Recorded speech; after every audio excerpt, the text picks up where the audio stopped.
اعوذ باللہ من الشیطان الرجیم بسم اللہ الرحمن الرحیم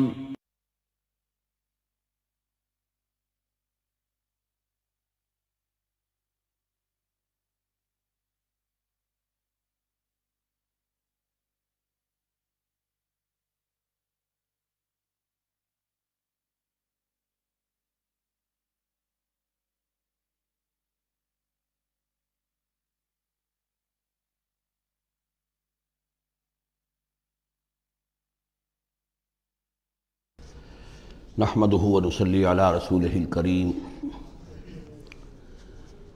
اما بعد فقد قال الله تبارك وتعالى كما ورد في سورة النجم اعوذ بالله من الشيطان الرجيم بسم الله الرحمن الرحيم وأن عليه النشأة الأخرى وأنه هو أغنى وأقنى وأنه هو رب الشعرى وَأَنَّهُ أَهْلَكَ عَادًا الْأُولَى وَثَمُودَ فَمَا أَبْقَى وَقَوْمَ نُوحٍ مِّن قَبْلُ إِنَّهُمْ كَانُوا هُمْ أَظْلَمَ وَأَطْغَىٰ وَالْمُؤْتَفِكَةَ أَهْوَىٰ فَغَشَّاهَا مَا غَشَّىٰ فَبِأَيِّ آلَاءِ رَبِّكَ تَتَمَارَىٰ صدق اللہ العظیم۔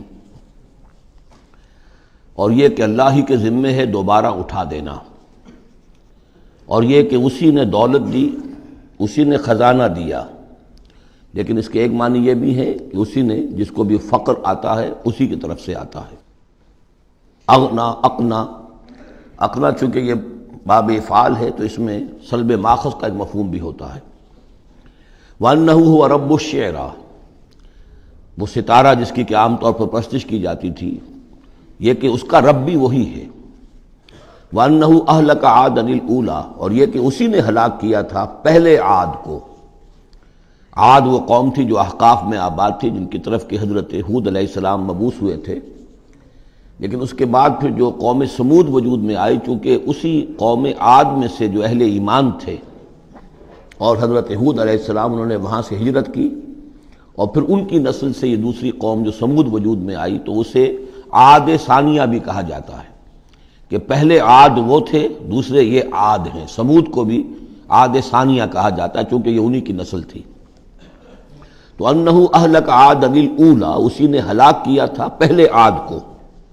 وثمود فابقیٰ، اور عاد ثانیہ یعنی سمود کو بھی تو پھر کسی کو باقی نہ چھوڑا۔ وقوم نوح من قبل، اور ہلاک کیا تھا اس نے نوح کی قوم کو اس سے پہلے۔ انہم کانوا ہم اظلم واطغیٰ، یقیناً وہ تو ان سے بھی بڑھ کر ظالم اور ان سے بھی بڑھ کر سرکش تھے۔ والمؤتفکۃ اہویٰ، اور وہ بستی کہ جسے اس نے پلٹ دیا تھا، الٹی ہوئی بستی کو اس نے پٹخ دیا، اس سے مراد ہے سدوم اور عمورہ کی بستیاں۔ فغشاها ما غشا، اور پھر اس کو ڈھانپ لیا جس چیز نے کہ ڈھانپ لیا۔ جب اس کے اوپر ایک دفعہ تو وہ زلزلہ آیا اور تلپٹ کر دیا، اور پھر اس پر کنکروں کی بارش ہوئی تھی۔ فغشاها ما غشا، تو وہ کنکروں کی بارش نے پھر ان کو ڈھانپ دیا۔ فبأي آلاء ربك تتمارى، تو تم اپنے رب کی کون کون سی قدرتوں کے بارے میں تم اسے جھٹلاؤ گے یا ان کے بارے میں شک کرو گے۔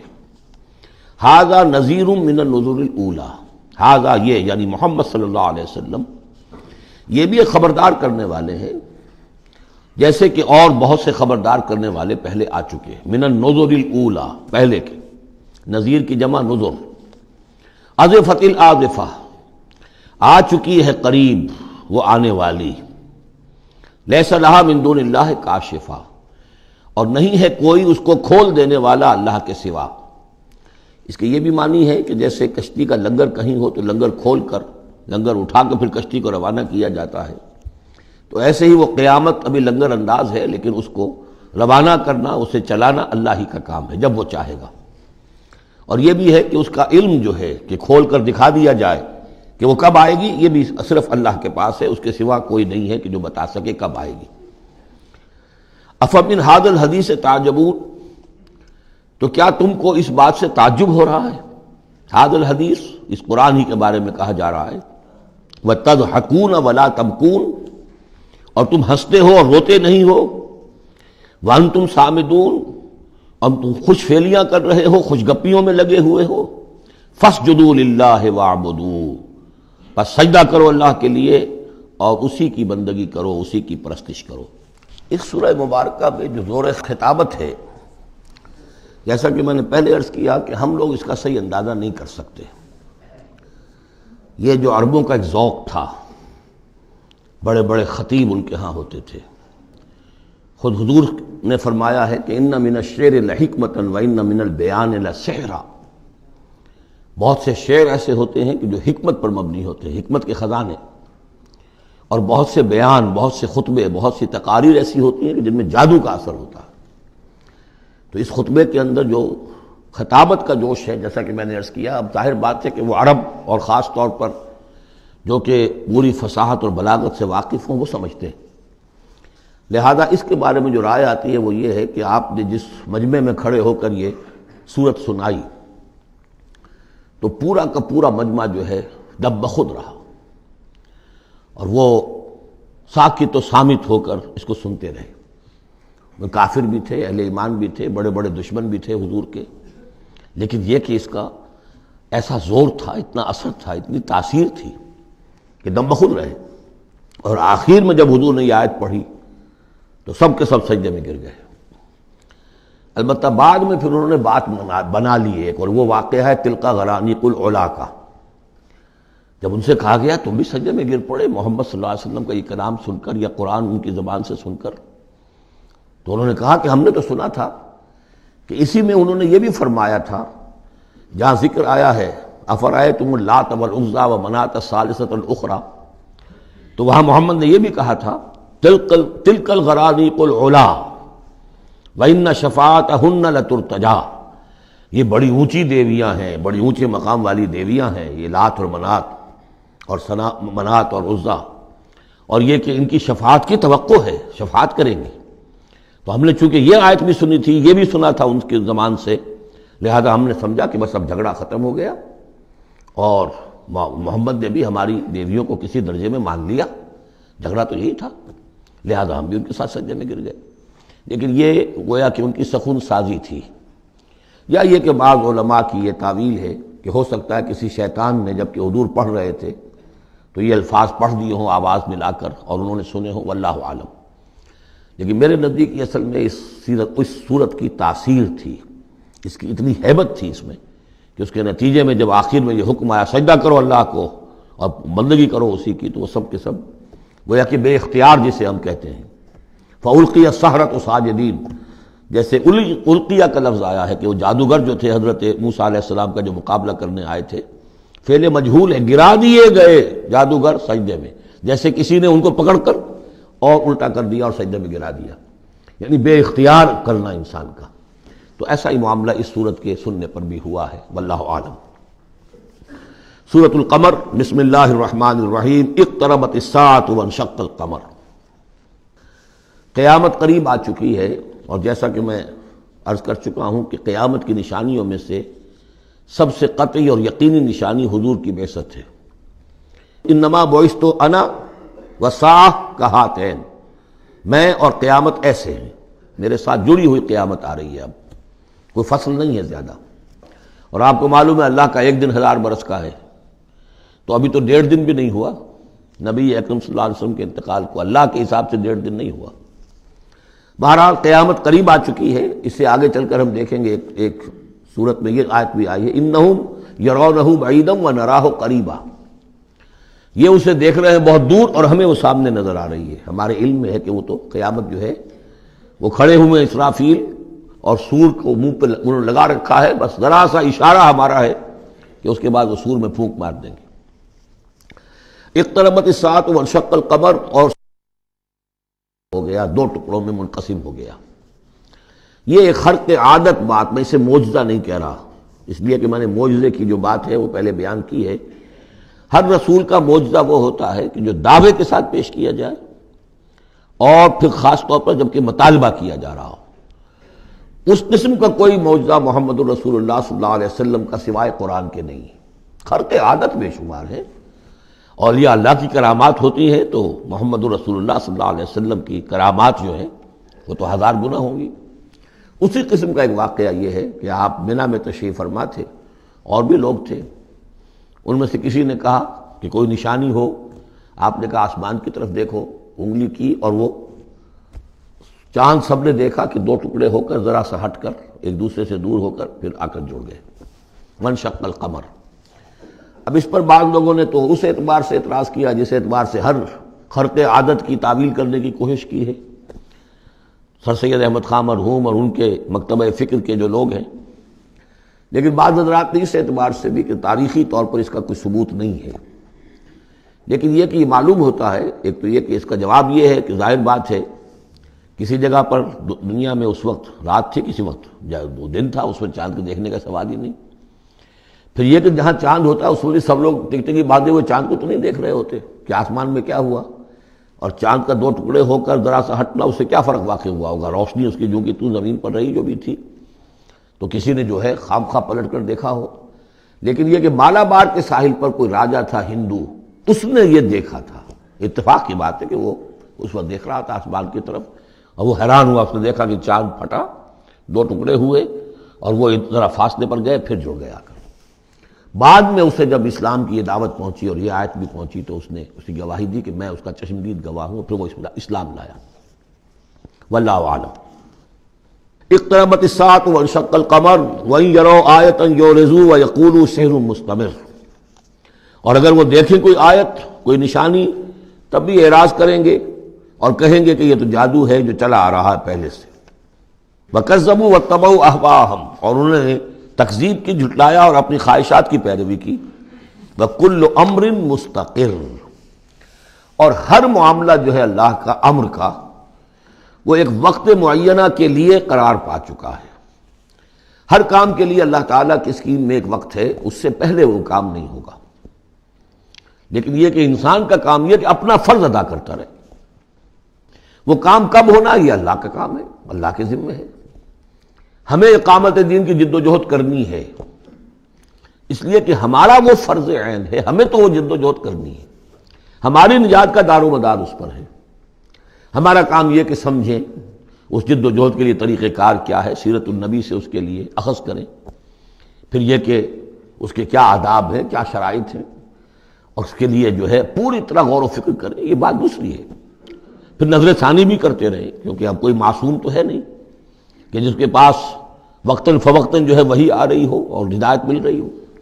اجتہاد ہی ہے، اجتہاد میں خطا بھی ہو جاتی ہے، بڑے سے بڑے آدمی سے ہو سکتی ہے، لیکن یہ سب کچھ اپنی جگہ پر، فرض اپنی جگہ ہے، جد و جہد کرو۔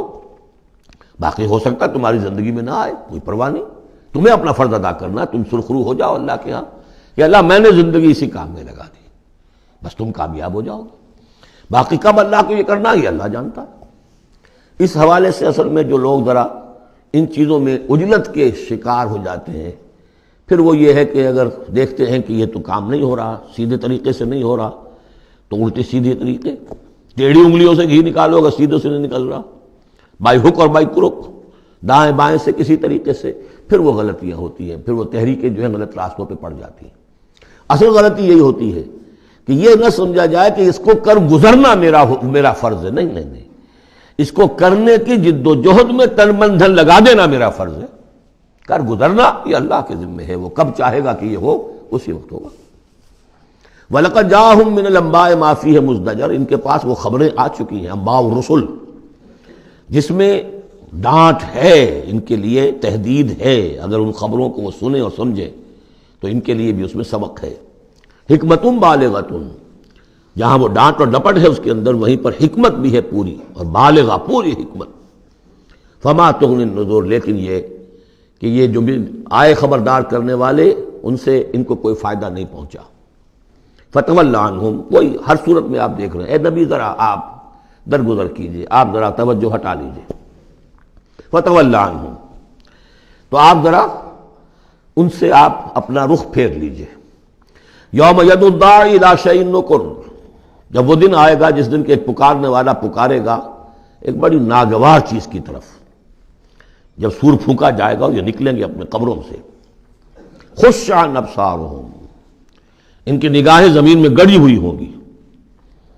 یخرجون من الاجداث کانہم جراد منتشر، یہ اپنی قبروں سے ایسے نکل کر آئیں گے جیسے کہ ٹنڈی دل پھیلا ہوا ظاہر بات ہے ایک ایک جگہ پر نہ معلوم کتنے کتنے لوگ جو ہیں وہ دفن ہیں. اب پورے 10,000 برس نسل انسانی زمین پر اگر رہی ہے، یا ہو سکتا ہے اس سے بھی زیادہ ہو، اللہ عالم، تو پھر یہ کہ آخر انسان جو نکلیں گے، جو بڑے بڑے شہر گنجان آباد علاقے تھے وہاں سے جو نکلیں گے ٹڈی دل، جراد المنتشر، مہطعین الی الداعی، اور وہ دوڑتے ہوئے آئیں گے پکارنے والے کی پکار پر. یقول الکافرون ھذا یوم عسیر، ساتھ ہی وہ کافر جو ہیں، کیونکہ جیسا کہ آگے چل کر ہم پڑھیں گے سورہ قیامہ میں، بل الانسان علی نفسہ بصیرہ، ہر انسان کو معلوم ہوگا میں کتنے پانی میں ہوں، کہاں کھڑا ہوں، میں نے زندگی کہاں گزاری تھی. تو کافر کہیں گے، یقول الکافرون ھذا یوم عسیر، یہ تو بڑا سخت دن ہے. کذبت قبلہم قوم نوح، اب دیکھیے کہ اس میں سورہ نجم میں انباء الرسل نہیں تھی، دلائل عقلی اور آیات آفاقی وہ ساری گفتگو تھی. اب یہاں پر یہ اس کا جوڑا ہے قمر، اس میں انباء الرسل ہے، وہی جوڑے کی جو سورہ انعام اور سورہ اعراف جو اس کا مکمل ترین سمجھیے کہ ایک مثال تھی، اس کے لیے ایک نمونہ، تو اسی طریقے پر آپ کو یہ تقسیم ملے گی. کذبت قبلہم قوم نوح، جھٹلایا تھا ان سے پہلے نوح کی قوم نے، فکذبوا عبدنا، انہوں نے ہمارے بندے کو جھٹلا دیا. وقالوا مجنون وازدجر، کہا مجنون ہے، پاگل ہو گیا ہے، اور جھڑک دیا گیا ہمارا وہ بندہ، ہمارا وہ جل قد رسول. فدعا ربہ، تو اس نے پکارا اپنے رب کو، انی مغلوب فانتصر، میں تو اب مغلوب ہو گیا ہوں، مجھ پر غلبہ پا لیا اس قوم نے، بس میری مدد فرما اور انتقام لے. جیسے کہ ہم پڑھ چکے ہیں، وَلَقَدْ سَبَقَتْ كَلِمَتُنَا لِعِبَادِنَا الْمُرْسَلِينَ إِنَّهُمْ لَهُمُ الْمَنْصُورُونَ وَإِنَّ جُنْدَنَا لَهُمُ الْغَالِبُونَ. یہ بات تو ہماری بہت پہلے سے طے شدہ ہے ہمارے رسولوں کے بارے میں کہ ان کی مدد ہو کر رہے گی اور ہمارا لشکر جو ہوگا وہی غالب آ کر رہے گا. تو جب انہوں نے یہ دعا کی، دہائی دی، انی مغلوب فانتصر ففتحنا ابواب السماء بماء منہمر، تو ہم نے کھول دیے آسمان کے دروازے اس پانی کے ساتھ جو پھر چھاجوں برستا رہا مسلسل. وفجرنا الارض عیونا، اور ہم نے زمین کو بھی پھاڑ دیا جگہ جگہ سے، چشمے اس میں سے نکال دیے. آسمان سے پانی برس رہا ہے، زمین کے چشمے جو ہے ابل پڑے ہیں، ہمالیہ کے چشمے ابلنے لگے، تو گویا کہ اس زمین پہ سے بھی چشمے جو ہے پھوٹ گئے. فجرنا الارض عیونا فالتقى الماء، پانی مل گیا، آسمان سے برسنے والا پانی اور زمین کے چشموں میں سے نکلنے والا پانی دونوں نے مل کر. فالتقى الماء على امر قد قدر، ایک ایسی بات کے لیے کہ جو طے ہو چکی تھی، جس کا اللہ کی طرف سے فیصلہ ہو چکا تھا، یعنی پوری قوم کے غرق ہونے کی بات. وحملناه على ذات الواح ودسر، اور ہم نے اسے سوار کرا دیا اس چیز میں کہ جو بنی ہوئی تھی لکڑی کے تختوں اور کیلوں سے، یعنی کشتی. تجری بأعیننا، اور وہ کشتی چل رہی تھی ہماری نگاہوں میں، ہم دیکھ رہے تھے ہمارے سامنے. جزاء لمن کان کفر، اور یہ بدلہ تھا اس کا، اس کے لیے کہ جس کی ناقدری کی گئی تھی، ہم نے اسے بچایا اور اس کے ساتھ اس کے صاحب ایمان ساتھیوں کو بچایا. وَلَقَدْ تَرَكْنَاهَا، اور ہم نے اسے چھوڑ دیا ہے، آیتاً، ایک نشانی کے طور پر. فَهَلْ مِن مُدَّكِرٍ، تو ہے کوئی کہ جو اس سے نصیحت اخذ کرے. جیسا کہ میں نے عرض کیا، یہ کشتی بھی جیسے شداد کی جنت جو ہے اب دنیا میں معلوم ہو گئی ہے کہ وہ نیچے ریت کے اندر دبی ہوئی موجود ہے، اور جیسے یہ حضرت لوط جہاں بھیجے گئے تھے ان شہروں کے بھی کھنڈرات اب معلوم ہو گیا ہے کہ سمندر کی تہہ میں موجود ہیں، اسی طرح سمجھ لیجئے کہ وہ کشتی بھی ایک روز کھل کر سامنے آ جائے گی. فَكَيْفَ كَانَ عَذَابِي وَنُذُرِ، تو کیسا ہوا میرا عذاب اور میرا خبردار کرنا، کھڑکھڑا دینا، ڈرا دینا. وَلَقَدْ يَسَّرْنَا الْقُرْآنَ لِلذِّكْرِ فَهَلْ مِن مُدَّكِرٍ، یہ ہے وہ چیلنجنگ انداز قرآن کا. ہم نے تو قرآن کو آسان کر دیا ہے نصیحت اخذ کرنے کے لیے، سبق حاصل کرنے کے لیے، رہنمائی حاصل کرنے کے لیے. تو فَهَلْ مِن مُدَّكِرٍ، تو ہے کوئی جو اس سے سبق حاصل کرے. جو لوگ اس صورت کو آج پڑھ رہے ہیں، اور یہ 4 دفعہ یہ آنی ہے یہ آیت، یہ ترجیحی آیت ہے، دوہرا کر آ رہی ہے یہاں پر. یہ آپ میں سے ہر ایک کے لیے اللہ تعالیٰ کی طرف سے ایک اتمام حجت ہے کہ آپ اگر اب بھی کمر نہیں کستے، عربی سیکھنے کے لیے وقت نہیں نکالتے، قرآن کو سمجھنے کا اگر عزم مصمم نہیں کرتے، تو گویا کہ اللہ تعالیٰ کی طرف سے جو جو پرسش ہے اور جو پوچھا جائے گا وہ اور سخت ہو جائے گی. اور کسی کو تو بتایا نہیں گیا، لوگوں کو معلوم نہیں. لوگوں کو تو صرف ثواب بتائے گئے، لیلۃ القدر میں ایک نفل پڑھو گے اتنے 1000 نفلوں کا ثواب ہو جائے گا. وہ بیچارے نفل پڑھتے جا رہے ہیں، انہیں کیا پتا قرآن میں کیا ہے، قرآن نے کیا کہا ہے. تو فرمایا وَلَقَدْ يَسَّرْنَا الْقُرْآنَ لِلذِّكْرِ. تم یہ نہیں کہہ سکو گے اللہ بہت مشکل کتاب تھی. یہ نہیں، بہت آسان کتاب ہے. باقی رہ گئی ایک زبان، تو عربی زبان کو مردہ زبان تو نہیں ہے. عبرانی زبان کو یہودیوں نے زندہ کر دیا، مر چکی تھی بالکل. سنسکرت کو ہندوؤں نے زندہ کر دیا جو مر چکی تھی بالکل. لیکن یہ عربی زبان، یہ تو بڑی زندہ زبان ہے. کتنا بڑا علاقہ ہے دنیا میں کہ جس کے بولنے والے یہ ہیں. آج کوئی انٹرنیشنل فورم ایسا نہیں ہے جس میں عربی زبان میں ترجمہ ساتھ نہ ہوتا ہو. یہ تو دنیا کی مانی ہوئی چوٹی کی زبانوں میں سے ہے. اردو کا ترجمہ نہیں، حالانکہ بڑی تعداد میں لوگ ہیں اردو بولنے والے بھی، لیکن UN میں یا کہیں اور اس طرح کے اداروں میں اردو کا ترجمہ نہیں ہے. لیکن جن زبانوں میں وہاں سائملٹینیس ترجمے ہوتے ہیں ان میں عربی زبان شامل ہے. تو لیونگ لینگویج ہے، زندہ زبان ہے، سیکھنے میں کیا دقت ہے. وَلَقَدْ يَسَّرْنَا الْقُرْآنَ لِلذِّكْرِ فَهَلْ مِن مُدَّكِرٍ كَذَّبَتْ عَادٌ فَكَيْفَ كَانَ عَذَابِي وَنُذُرِ.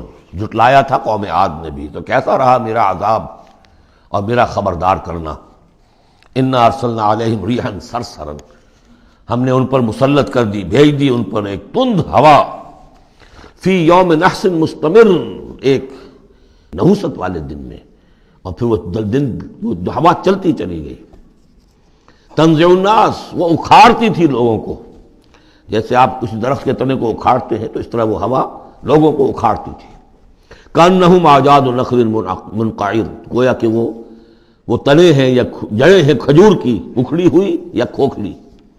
تو اس طریقے سے وہ، اور چونکہ بڑے طویل القامت لوگ تھے تو وہ پھر جب گرے ہیں مر کر پٹک کر، جب کہ ہوا نے ان کو پٹکا ہے اور مرے ہیں، تو جو پڑے ہوئے تو معلوم ہوتا تھا کہ کھجوروں کے تنے پڑے ہوئے. فَكَيْفَ كَانَ عَذَابِي وَنُذُرِ. تو کیسا رہا میرا عذاب اور میرا خبردار کرنا. وَلَقَدْ يَسَّرْنَا الْقُرْآنَ لِلذِّكْرِ فَهَلْ مِن مُدَّكِرٍ. پھر دوہرا دیا گیا، پھر کان کھول کر سن لیجیے. ہم نے تو اس قرآن کو آسان کر دیا ہے سبق حاصل کرنے کے لیے، نصیحت اخذ کرنے کے لیے. تو ہے کوئی کہ جو اس سے سبق حاصل کرے، رہنمائی اخذ کرے. کذبت ثمود بالنذر. اسی طرح قوم ثمود نے بھی جھٹلایا خبردار کرنے والوں کو. فقالوا ابشرا منا واحدا نتبعہ. کیا ہمارے اندر ہی سے ایک شخص، ہم اس کی پیروی کریں، اس کی پیروی کریں گے ہم. یہ کون ہے؟ صالح، ہمارا ایک فرد ہے، ہماری قوم کا ہے. بشرا منا واحدا، ہمارا ہی ایک بشر، ہم ہی میں سے. نتبعہ، ہم اس کے پیچھے چلیں گے، اس کا کہنا مانیں گے، اس کی پیروی کریں گے، اس کی اطاعت کریں گے.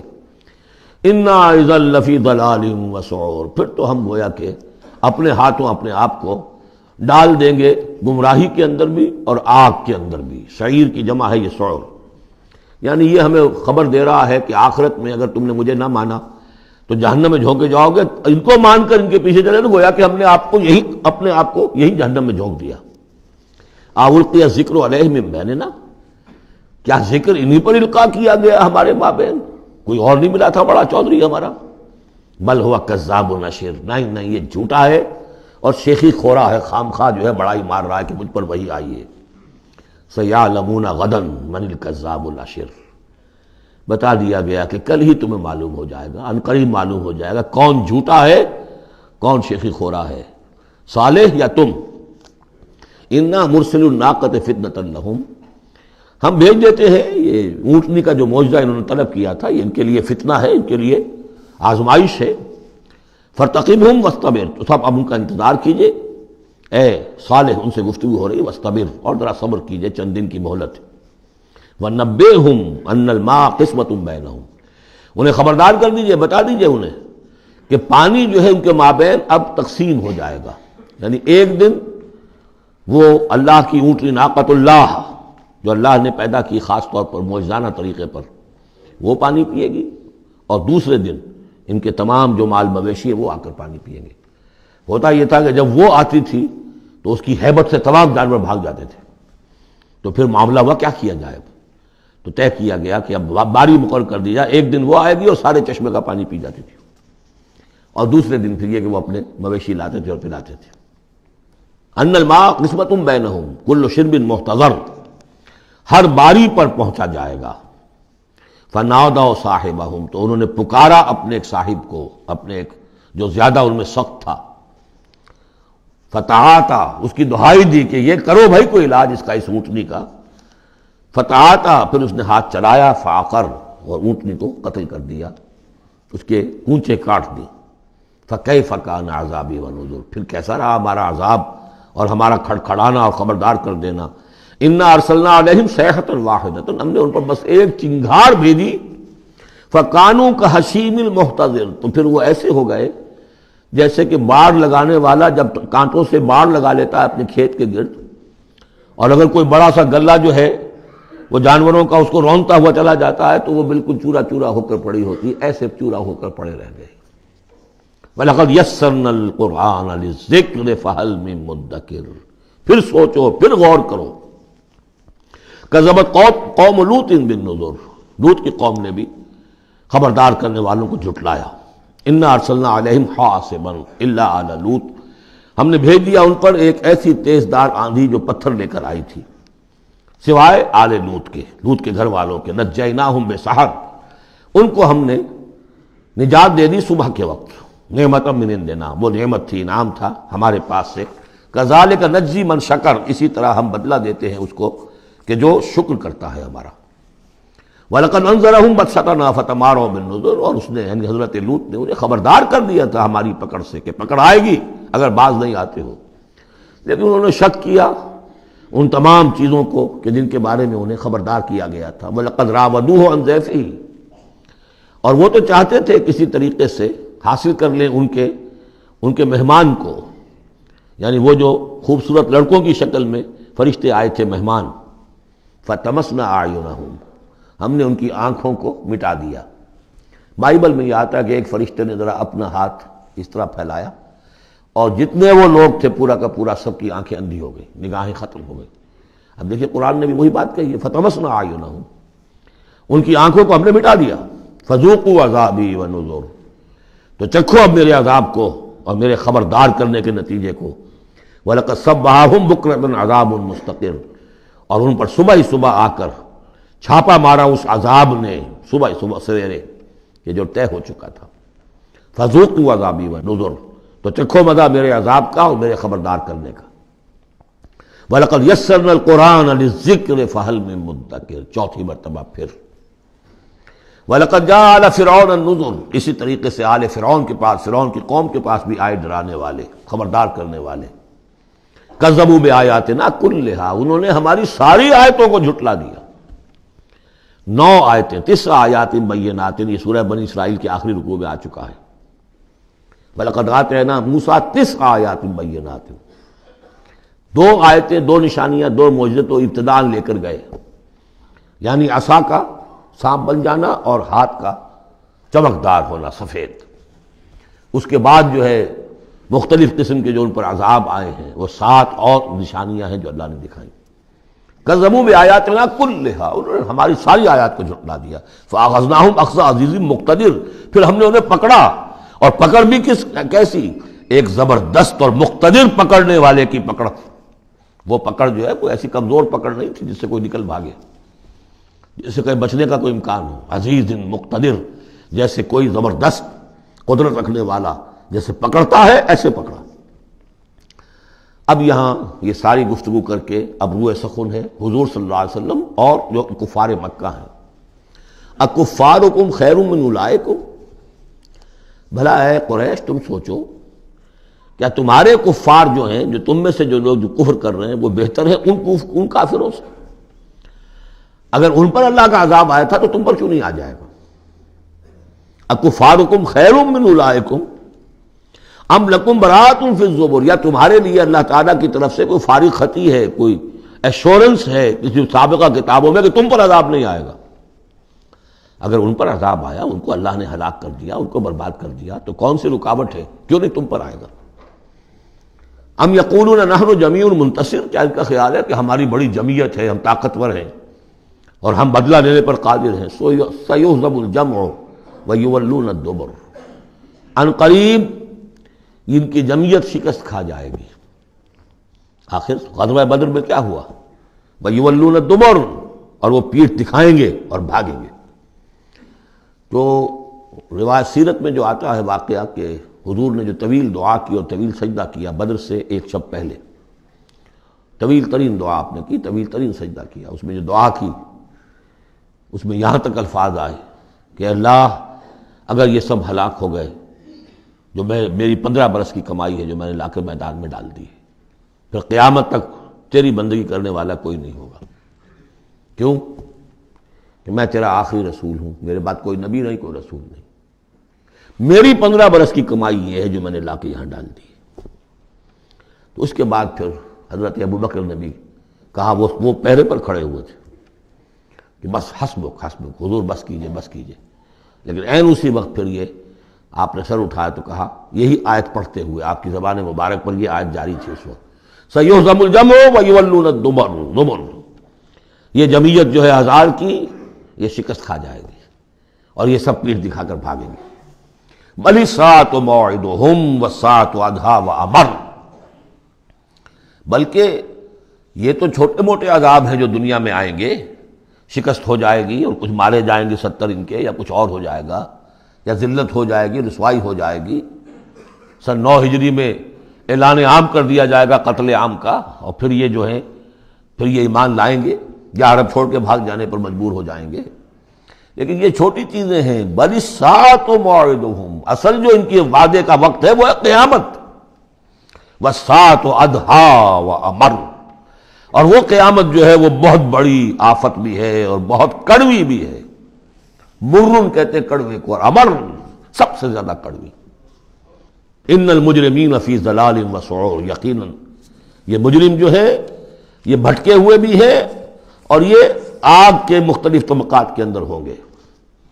یوم یسحبون فی النار علی وجوہہم، جس دن کہ یہ گھسیٹے جائیں گے آگ میں ان کے چہروں کے بل۔ ذوقوا مس سقر، کہا جائے گا ذرا اس آگ کے مس ہونے کا مزہ چکھو۔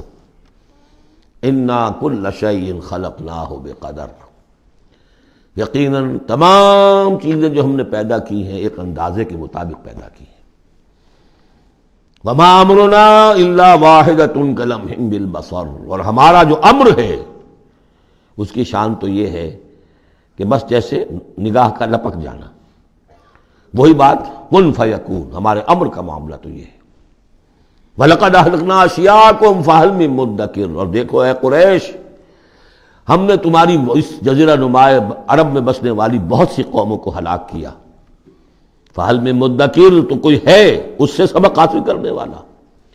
یعنی ایک قرآن ہے جو تمہارے لیے تذکر کا سورس ہے، ایک وہ تاریخ ہے، آیات تاریخیہ، ایام اللہ، ان سے تم سبق حاصل کر سکتے ہو۔ ایک آیات آفاقی و انفسی ہیں، ان سے سبق حاصل کر سکتے ہو۔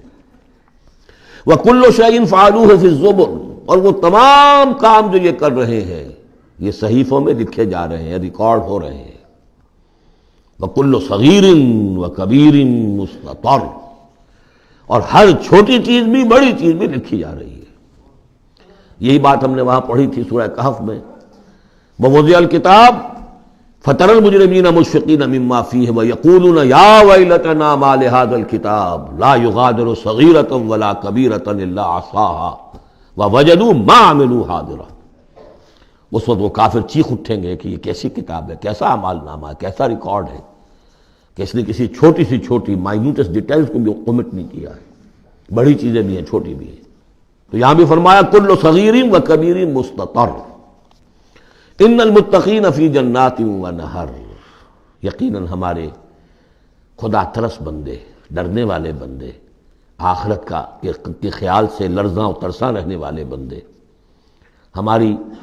ہمارے احکام کی پابندی کرنے والے بندے، دنیا کی زندگی میں پھونک پھونک کر قدم رکھنے والے بندے، وہ ہوں گے باغات میں اور نہروں میں، چشموں میں۔ فی مقعد صدق عند ملیک مقتدر، ان کا بہت اعلیٰ رتبہ ہوگا۔ قدم صدق، یہ سورہ یونس میں بھی آ چکا ہے، قدم صدق عند ربہم، عند ملیک، اس بادشاہ کے مقرب ہو جائیں گے، قریب ہوں گے، مقتدر، شہنشاہ ارض و سما جو مقتدر ہے اس کے مقربین میں ان کا شمار ہوگا۔ اللہم ربنا اجعلنا منہم، اللہم ربنا اجعلنا منہم۔ اللہم ربنا اجعلنا منہم، آمین یا رب العالمین۔ سورۃ الرحمن اور سورۃ الواقعہ یہ آخری جوڑا ہے۔ میں نے عرض کیا تھا شروع میں کہ یہ 7 صورتیں جو ہیں ان میں سے سورہ قاف منفرد ہے، سورہ زاریات، سورہ طور جوڑا ہے، سورۃ النجم، سورۃ القمر جوڑا ہے، سورۃ الرحمن، سورۃ الواقعہ یہ جوڑا ہے۔ یہ جوڑا بڑا عجیب ہے۔ قرآن مجید کی یہ 2 صورتیں ایسی ہیں کہ نبوت، رسالت، وحی، ان تینوں کے ذکر سے بالکل خالی، ذکر ہی نہیں۔ ہر صورت کا اپنا ایک مزاج ہے، اپنی ایک خاص شان ہے اس میں۔ اور دوسرے یہ کہ سورہ رحمان جو ہے یہ واحد صورت ہے پورے قرآن میں جس میں مسلسل خطاب جنوں اور انسانوں سے متواتر ہو رہا ہے، پیرلل۔ ویسے تو یہ کہ یہ بات میں عرض کر چکا ہوں کہ جنوں میں کوئی نبی نہیں، ان میں روح نہیں ہے، روح آدم میں پھونکی گئی تھی، اور چونکہ ریسیپینٹ آف وحی از روح، تو ان کے ہاں وحی نہیں ہے، لہذا وہ بھی جو انسانوں میں رسول آئے ہیں انہی کی ہدایت کے پیرو رہے۔ ان میں سے جو اچھے لوگ ہیں، جو نیک لوگ ہیں، وہ ایمان لائے، جس کی ایک مثال ہمارے سامنے آ بھی چکی ہے۔ وہ جنات تھے، حضرت موسیٰ پر ایمان رکھنے والے تھے، تورات کے ماننے والے تھے، اور ان کا گزر ہوا، قرآن انہوں نے سنا، وہ ایمان لے آئے، اور پھر جا کر وہ اپنی قوم میں تبلیغ شروع کر دی۔ تو گویا کہ قرآن مجید میں جب یا ایھا الناس کہا جاتا ہے تو اگرچہ انسان مراد ہیں، لیکن یہ کہ انہی کے تابع خطاب جو ہے وہ جنات سے بھی ہے، لیکن اس صورت میں اس کو کھول دیا گیا۔ باقی یہ اسی پر قیاس کرتے ہوئے پورے قرآن کو سمجھیے کہ اس پورے قرآن کے مخاطب انسان بھی ہیں، جنات بھی ہیں، لیکن یہاں صرف یہ کہ اس کو ایک ایک قدم کے اوپر تثنیہ کا صیغہ، فَبِأَيِّ آلَاءِ رَبِّكُمَا تُكَذِّبَانِ فَبِأَيِّ آلَاءِ رَبِّكُمَا تُكَذِّبَانِ یا معشر الجن والانس، اے انسانوں اور اے جنات کی جماعتوں، جو کھل کر جو ہے صراحت کے ساتھ جو ہے انسانوں کے ساتھ جنات کا ذکر اور ان سے خطاب، وہ صرف اس ایک صورت میں پورے قرآن مجید میں۔ ایک اور بات یہ ہے کہ اس میں 2 جنتوں کا تذکرہ ہے، اور سورہ واقعہ میں بھی ایسا ہی ہے۔ ان دونوں میں ترتیب عجیب ہے مضامین کے اعتبار سے، جس کو کہ آپ مرر امیج کہتے ہیں۔ آج کل مکان بہت سے بنتے ہیں ایسے کہ بالکل مرر امیج ہوتے ہیں کہ یوں لا کے ملا دیے تو ایک جیسے ہوں گے۔ ڈرائنگ روم جڑے ہوئے ہیں، پھر کوئی بیڈ روم ہے وہ ادھر ہے، پھر ادھر آخر میں پورچ ہے، وہی نقشہ ادھر ہے وہی نقشہ ادھر ہے، تو گویا کہ ہے مرر امیج۔ تو ان دونوں صورتوں میں مضامین جو ہے مرر امیج کے ساتھ ہے۔ سورہ رحمان میں قرآن مجید کی عظمت کا بیان اور اس کا جو حق ہے جو انسانوں کو ادا کرنا چاہیے اس کو مضمر کیا، اور عظمت قرآن کا بیان کیا۔ یہ شروع ہو رہی ہے صورت اس سے۔ سورہ واقعہ میں وہ آخر میں آئے گا قرآن کی عظمت کا بیان، اور جو لوگ کہ اس کا حق ادا نہیں کرتے ان کا انجام۔ پھر اس میں اس کے بعد جو ہے پہلے ذکر ہے اہل جہنم کا، اور اس کے بعد ہے 2 طرح کی جنتوں کا، 2 درجے ہیں اہل جنت کے، لیکن وہاں کیا ہے؟ پہلے تذکرہ ہے دو کامیاب گروہوں کا، اور پھر آخر میں تذکرہ ہے جہنمیوں کا۔ اس اعتبار سے اس میں مضامین کی بڑی گہری مناسبت بھی ہے، اور ایک مرر امیج کی ترتیب سے یہ عکسی ترتیب ان کے مضامین میں ہے۔ سورۃ الرحمن، بسم اللہ الرحمن الرحیم۔ نوٹ کر لیجئے یہ ترجیحی جو آیت ہے اس میں 31 مرتبہ آئی ہے آیت۔ کل آیات 78 ہیں، جن میں سے 31 جو ہیں وہ تو در حقیقت فَبِأَيِّ آلَاءِ رَبِّكُمَا تُكَذِّبَانِ اس کی تکرار ہے۔ یہ اسلوب قرآن مجید میں یا تو سورہ شعراء میں آ چکا ہے، 8 بار وہ الفاظ آئے تھے، إِنَّ فِي ذَلِكَ لَآیَةً وَمَا كَانَ أَكْثَرُهُم مُؤْمِنِينَ وَإِنَّ رَبَّكَ لَهُوَ الْعَزِیزُ الرَّحِیمُ 8 مرتبہ۔ یا یہ القمر میں ہم 4 دفعہ پڑھ چکے ہیں، فَكَيْفَ كَانَ عَذَابِي وَنُذُرِ وَلَقَدْ يَسَّرْنَا الْقُرْآنَ لِلذِّکْرِ فَهَلْ مِن مُدَّکِرٍ۔ اور یہاں سورۃ الرحمن میں 31 بار آئے گا فَبِأَيِّ آلَاءِ رَبِّكُمَا تُكَذِّبَانِ۔ بسم اللہ الرحمن الرحیم۔ الرحمن علم القرآن خلق الانسان علمہ البیان۔ رحمان، اور یہ اللہ کا وہ نام ہے جو رحمت کے مادے سے، لیکن خاص شان اس کی یہ ہے کہ جس میں ایک طوفانی کیفیت ہے اللہ کی رحمت، ٹھاٹھے مارتے ہوئے سمندر کی طرح۔ غضبان ہم پڑھ چکے ہیں 2 دفعہ، نہایت غضبناک حضرت موسیٰ کے لیے لفظ آیا غضبان آصفہ. تو عرب کہے گا اگر بھوک سے مر رہا ہے انا جوعان، پیاس سے مر رہا ہے انا عطشان، تو رحمان کے وزن پر بہت مبالغہ ہوتا ہے، اور اس میں ایک شان ہوتی ہے جیسے کہ طوفانی شان، طوفان وہ بھی اسی میں ہے. اور رحمان وہ ہستی کہ جس کی رحمت ٹھاٹھے مارتے سمندر کے مانند ہے. علم القرآن، اس نے قرآن سکھایا ہے. یعنی یہ کہ قرآن مجید کی عظمت کا تصور کرو، یہ اللہ کی رحمانیت کا مظہر عتم ہے، اس کی رحمت کی سب سے بڑی شان، اس کا مظہر عتم جو ہے وہ قرآن ہے. دوسری بات یہ، اللہ کے ناموں میں چوٹی کا نام رحمان ہے، بہت پسندیدہ. رحمت کی تو ضرورت ہر شخص کو ہے. حضور نے فرمایا میں بھی مستغنی نہیں. آپ نے ایک موقع پہ فرمایا کہ کوشش جنت میں صرف اپنے اعمال کی بنیاد پر نہیں جائے گا جب تک کہ رحمت خداوندی دستگیری نہ کرے. اور حضرت عائشہ سے ہے یہ روایت. حضرت عائشہ نے پوچھ لیا، ظاہر بات ہے میاں بیوی کے درمیان ایک بے تکلفی بھی ہوتی ہے، کہ کیا حضور آپ بھی؟ آپ نے فرمایا ہاں میں بھی. الا ان یتغمدنی ربی برحمتہ، میں بھی جنت میں نہیں جا سکوں گا مگر اس صورت میں کہ میرا رب مجھے اپنی رحمت سے ڈھانپ لے. تو رحمان چوٹی کا نام ہے اللہ کے ناموں میں سے. اور جو علم اللہ نے دیا ہے انسان کو، اس میں چوٹی کا علم قرآن ہے. ایک علم وہ ہے ریویلڈ نالج جس کی چوٹی یہ ہے، ایک علم ہے ایکوائرڈ نالج، رفتہ رفتہ انسان جا رہا ہے. لیکن سب سے اونچا علم، سب سے بڑا علم خلق الانسان، اسی نے انسان کو بنایا، اور اس کی کریشن کا کلائمیکس انسان ہے. تخلیق کی معراج انسان ہے. خلقتہ بیدی، اپنے دونوں ہاتھوں سے بنایا ہے، جس میں عالم امر اور عالم خلق جمع ہو گئے. اس سے آگے علمہ البیان، جو صلاحیتیں انسان کو دی ہیں ان میں چوٹی کی صلاحیت جو ہے بیان ہے. انسان کو کہا گیا حیوان ناطق، نطق، قوت بیان. اور یہ بات ہمیں معلوم ہے کہ یہ جو انسان کا جو برین ہے، ظاہر بات ہے گوریلاز میں بھی ہے، چمپینزیز میں بھی ہے، اور بھی حیوانات کے اندر بھی ہے، گھوڑے کا بھی برین ہے. لیکن یہ برین جیسے جیسے رفتہ رفتہ لوئر اینیمل سے اوپر آپ آ کر دیکھتے ہیں، ہائیسٹ انسان کے اندر آ کر اس کا جو گرے میٹر ہے، وہ جو ہائیسٹ ایوالوڈ فارم ہے، اس میں مختلف ایریاز ہیں. یہ ویژن کا ایریا ہے، آنکھ سے جو انفارمیشن جا رہی ہے وہ بھی ڈسائفر ہوتی ہے گرے میٹر کے اس پچھلے حصے کے اندر. ہیئرنگ ایریا ہے. لیکن سب سے بڑا رقبہ جو ہے وہ ہے سپیچ سینٹر، اور اس کے 2 حصے ہیں، دوسرے کی بات سننا اور سمجھنا، پھر اپنی بات کہنا. یہ 2 ایسپیکٹس ہیں اس کے. تو سپیچ سینٹر، اس میں دونوں چیزیں آ جائیں گی، کلام کا فہم اور پھر کلام کو دوسروں تک پہنچانا. تو علمہ البیان، اللہ نے صلاحیتیں تو اور بھی دی انسانوں کو بہت سی، آنکھ بھی دی، کان بھی دیا. لیکن یہ آنکھ اور کان تو حیوانات میں بھی ہے، بلکہ بعض حیوانات کی بصارت ہم سے کہیں زیادہ آگے ہے.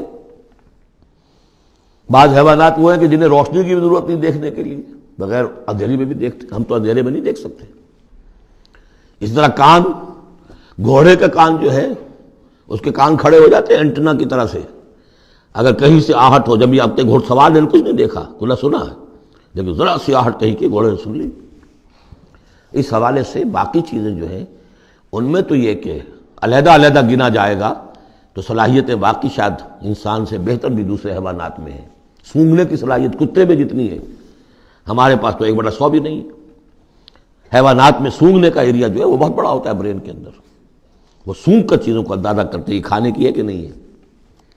لیکن انسان کے ہاں آ کر ہائیسٹ لیول آف برین میں یہ اسپیچ سینٹر ہے.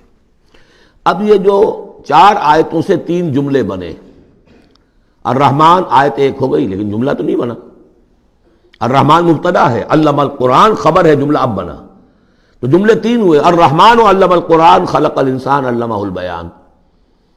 اس کو جو ریشو پروپورشن کا قاعدہ ہوتا تھا نسبت و تناسب کا حساب میں، ارتھمیٹک میں 3 ویلیوز دی گئی ہیں، چوتھی تلاش کرو. چوتھی ویلیو اس میں کیا ہے جو مضمر ہے، چھپی ہوئی ہے. انسان کو جو بہترین صلاحیت اللہ نے دی ہے قوت بیان، اس کا مصرف بھی ہونا چاہیے بہترین. اس کا بہترین مصرف یہ ہے کہ قرآن سمجھو اور سمجھاؤ. قرآن پڑھو اور پڑھاؤ۔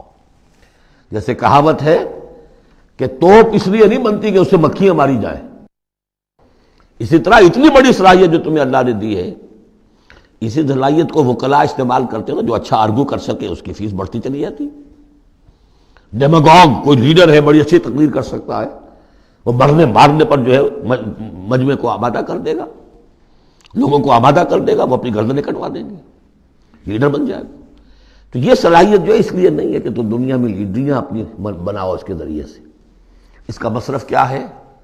قرآن سمجھو اور سمجھاؤ۔ یہ ہے بیان، اللہ کا بیان۔ اس بیان کو سمجھنا، پہلے تو اسپیچ سینٹر کا وہ حصہ جو ہے اس کو سمجھے، اور پھر اسپیچ سینٹر کا جو دوسرا جو حصہ ہے وہ اس کو بیان کرے۔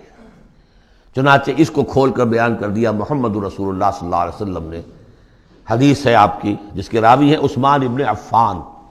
دیکھیے نام کے اندر بھی وہ قافیہ مل رہا ہے، الرحمن علم القرآن خلق الانسان علمہ البیان عن عثمان ابن عفان۔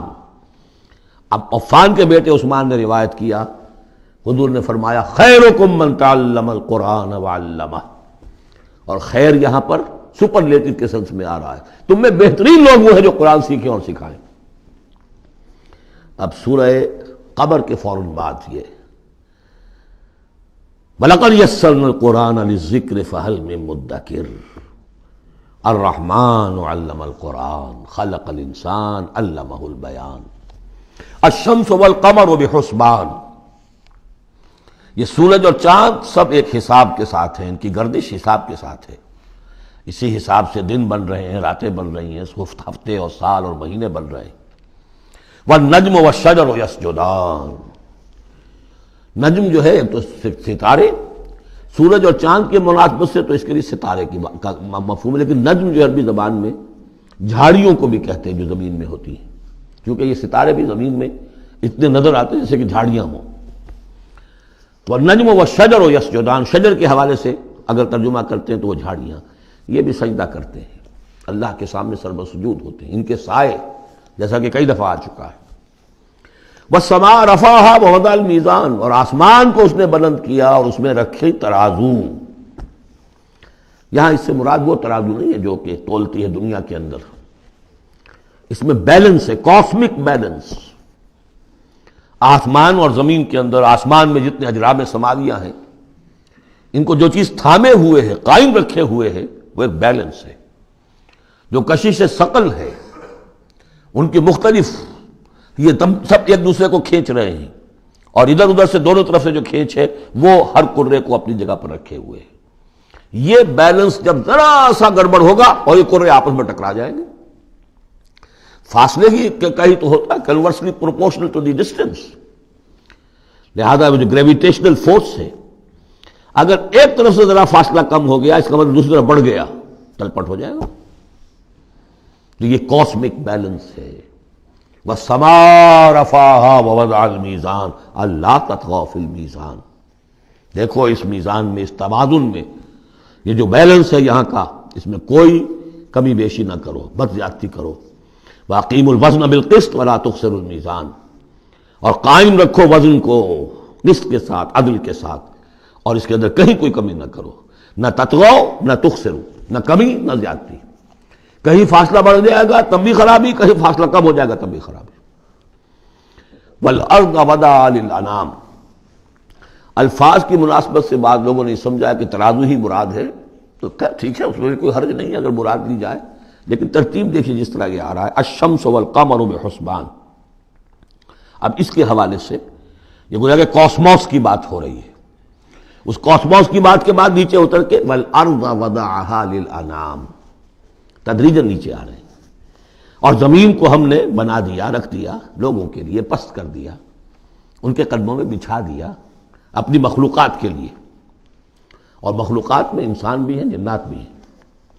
فیہا فاکہۃ، اس میں میوے ہیں، والنخل، اور کھجوریں ہیں، ذات الاکمام، جن پر کے غلاف چڑھے ہوتے ہیں، والحب ذو العصف، اور اناج ہے جس کے ساتھ بھس بھی ہوتا ہے، والریحان، اس کے دو ترجمے ہیں، ایک تو یہ کہ اور خوشبودار پھول بھی ہیں، یا یہ کہ اور دوسری غذائیں بھی ہیں۔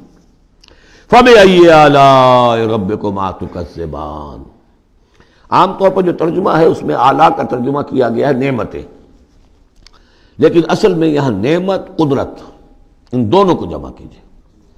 کہیں وہ نعمت کا تذکرہ ہے، کہیں اللہ کی قدرت کا ذکر ہے، اس کی قدرت کی نشانیاں ہیں. فَبِأَيِّ آلَاءِ رَبِّكُمَا تُكَذِّبَانِ، تو تم اپنے رب کی کون کون سی نعمتوں اور قدرتوں کا انکار کرو گے.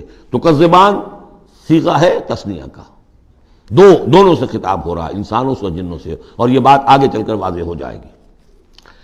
خلق الانسان من صلصال کالفخار، ہم نے بنایا انسان کو اس صلصال سے، اس سوکھی ہوئی خشک مٹی سے، وہ گارا سنا ہوا گورا، صلصال من حمإ مسنون، اور جب وہ اتنا سوکھ گیا کہ کھنکنے لگا، کالفخار جیسے ٹھیکرا ہوتا ہے اس سے بنایا.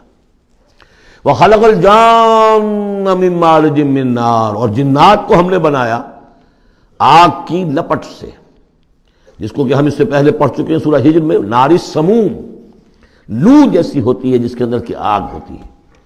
تو ایسے ہی وہ جو فلیم ہوتا ہے، شعلہ، اس کا ایک حصہ تو ہے جو نظر آتا ہے اور ایک حصہ وہ جو نظر نہیں آتا. وہ جو اوپر کا حصہ ہے وہ ہے سب سے زیادہ ہیٹ، ٹیمپریچر ہائیسٹ وہاں ہوتا ہے، وہ ہے مارج من نار. فَبِأَيِّ آلَاءِ رَبِّكُمَا تُكَذِّبَانِ، رب المشرقین و رب المغربین، وہ رب ہے مشرقوں کا بھی، دونوں مشرقوں کا اور دونوں مغربوں کا.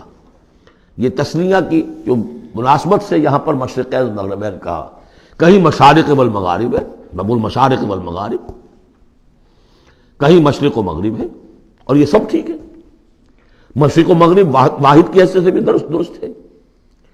اور مشرقین اور مغربین، اس وقت کا جو مشرق ہے جہاں سورج نکل رہا ہے، اس کے مقابلے میں مغرب ہے جہاں وہ ڈوبے گا. لیکن وہی مغرب وہ مشرق ہے دوسرے، ہمارا جو پیچھے جو حصہ ہے گلوب کا اس کا مشرق ہے، اور جو ہمارا مشرق ہے وہ اس کا مغرب ہے. تو دو مشرق دو مغرب. پھر یہ کہ ہر نقطہ جو ہے زمین پر وہ مشرق بھی ہے مغرب بھی ہے. کسی نہ کسی وقت وہاں پر سورج جو ہے طلوع ہو رہا ہے، کبھی وہاں پر غروب ہو رہا ہے. تو مشارق والمغارب. لیکن یہاں پر تسنیہ کی مناسبت سے رب المشرقین و رب المغربین، دونوں مشرقوں کا رب مالک اور دونوں مغربوں کا. فَبِأَيِّ آلَاءِ رَبِّكُمَا تُكَذِّبَانِ، مَرَجَ الْبَحْرَيْنِ يَلْتَقِيَانِ، اس نے چلا دیے دو دریا جو آپس میں ملے ہوئے بھی ہیں، بینہما برزخ لا یبغیان، لیکن ان کے مابین ایک ایسا پردہ حائل ہے کہ وہ ایک دوسرے میں گھستے نہیں ہیں، داخل نہیں ہوتے، اپنی حد کے اندر رہتے ہیں. یہ ہیں گرم روئیں چلتی ہیں ٹھنڈے پانی کے سمندر میں، یا جیسے کہ کابل پر نظر آتا ہے دو دریا چل رہے ہیں، دریائے سندھ کا پانی علیحدہ نظر آ رہا ہے اور دریائے کابل کا علیحدہ نظر آ رہا ہے، اور یہ اٹک پر نظر آتا ہے، اور کافی دور تک پھر یہ علیحدہ علیحدہ چلتے نظر آتے ہیں. فَبِأَيِّ آلَاءِ رَبِّكُمَا تُكَذِّبَانِ يَخْرُجُ مِنْهُمَا اللُّؤْلُؤُ وَالْمَرْجَانُ، اور ان دونوں سے نکلتے ہیں موتی بھی اور مونگے بھی. فَبِأَيِّ آلَاءِ رَبِّكُمَا تُكَذِّبَانِ وَلَهُ الْجَوَارِ الْمُنشَآتُ فِي الْبَحْرِ كَالْأَعْلَامِ، اور اس کے لیے ہی ہیں، اللہ ہی کی ملکیت ہے وہ پہاڑ جیسے جہاز، جوار المنشآت جو اونچے کھڑے رہتے ہیں اور سمندر میں ایسے ہوتے ہیں جیسے پہاڑ. پچھلے زمانے میں بھی تو اگرچہ بادبانی ہوتے تھے، لیکن جب بادبان کھل جاتے تھے تو بڑی اونچی جو ہے بادبان ہوتے تھے ان کے، پہاڑ کی طرح، پہاڑیاں چھوٹی چھوٹی. اور آج جو کچھ چلتے ہیں بڑے بڑے جہاز، ان کو تو دیکھیں تو واقعی تو وہ پہاڑ ہوتے ہیں سمندر میں. فَبِأَيِّ آلَاءِ رَبِّكُمَا تُكَذِّبَانِ كُلُّ مَنْ عَلَيْهَا فَانٍ. اب یہ جو یہاں آئی ہیں اب تک آیات، اللہ کی صنائی، اللہ کی قدرت نوٹ کریں گے جب ہم سورہ واقعہ پڑھیں گے. پہلے آیا ذکر قرآن، اس کی عظمت، اور اس کا جو ایک مضمر ہے چیز کہ انسان کو اس قرآن کی عظمت اور فضیلت کو سمجھ کر، اگر اللہ نے وہ جو شعر علامہ اقبال کا، اگر یک قطرہ خون داری اگر مشتے پرے داری، بیا با من تو آ موزم طریق شاہ بازی را، اگر تمہارے جسم میں کوئی قطرہ خون ہے اور کوئی مٹھی بھر پر بھی تمہیں دے رکھے ہیں، اے چڑیا اے بیا، آؤ کہ میں تمہیں شاہ بازی کے طریقے سکھاؤں. اسی طریقے سے اگر تمہیں بولنے کی صلاحیت دی ہے اللہ نے، تو اس کا مصرف کیا ہے؟ خیرکم من تعلم القرآن وعلمہ. سمجھنے کی صلاحیت دی ہے، قرآن سمجھو. بیان کرنے کی صلاحیت دی ہے، بیان کرو قرآن کو. پھر یہ کہ اللہ تعالیٰ کی تخلیقی قوت اس کا تذکرہ ہوا. وہاں آپ دیکھیں گے یہ بالکل الٹی یہی ترتیب ہوگی. آخر میں قرآن مجید کی عظمت، اس سے پہلے اللہ کی تخلیقی عظمت، اللہ کے یہی جو اعلیٰ ہے. اس کے بعد اب پہلے جہنم والوں کا تذکرہ یہاں ہو رہا ہے، وہاں بعد میں ہوگا. فرمایا کل من علیہا فان، جو بھی ہے اس زمین پر جو بھی مخلوقات ہیں سب فنا ہونے والی ہے. وَيَبْقَى وَجْهُ رَبِّكَ ذُو الْجَلَالِ وَالْإِكْرَامِ، باقی تو رہے گا صرف تیرے رب کا منہ، تیرے رب کا چہرہ جو بہت بزرگی والا ہے اور بہت عظمت والا ہے. اب یہ کہ اللہ کا چہرہ ہم کیا اس کو نہیں سمجھ سکتے، آیات متشابہات میں سے ہوگا. جو اس کا مفہوم سمجھیں گے وہ یہ ہے اللہ کی ذات باقی، باقی سب چیز اللہ تعالیٰ کے سوا سب فانی، پوٹینشلی سب فانی ہے.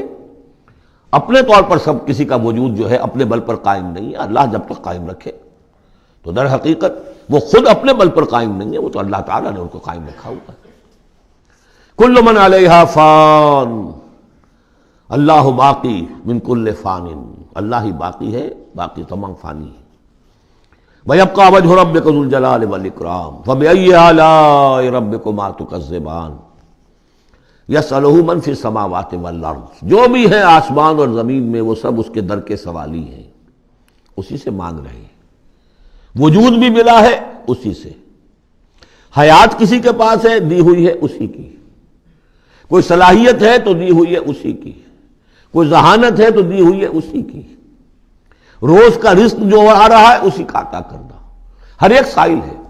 جو سورہ محمد میں ہم نے پڑھا کہ تم سب فقراء ہو واللہ هو الغنی وانتم الفقراء، تم سب کے سب محتاج ہو، تمہارا وجود مستعار، تمہاری حیات مستعار، تمہیں علم جو دیا اس نے دیا جتنا دیا.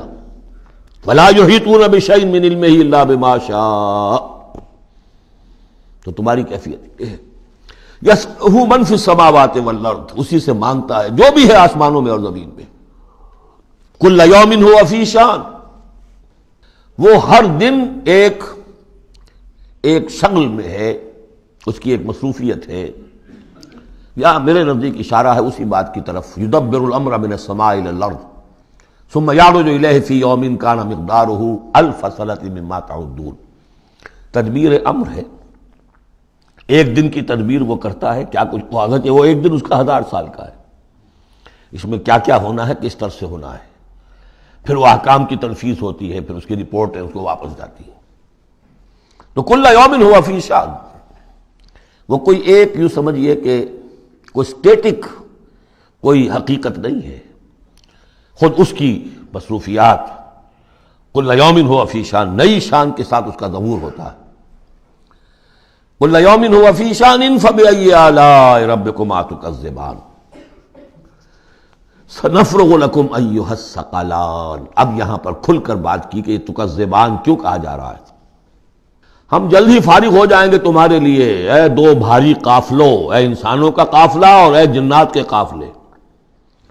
ابھی جو ہے اس کائنات کو ہم نے چلایا ہوا ہے، ابھی مہلتیں ہم نے دے رکھی ہیں، وقت مقرر کیا ہوا ہے، اجل مسمى ہے اس کائنات کی بھی اور ہر قوم کی بھی. لکل امت اجل، ہر امت کے لیے بھی ایک اجل ہے، ہر ایک فرد کی اجل ہے، وہ سب ہے. لیکن القریب ہم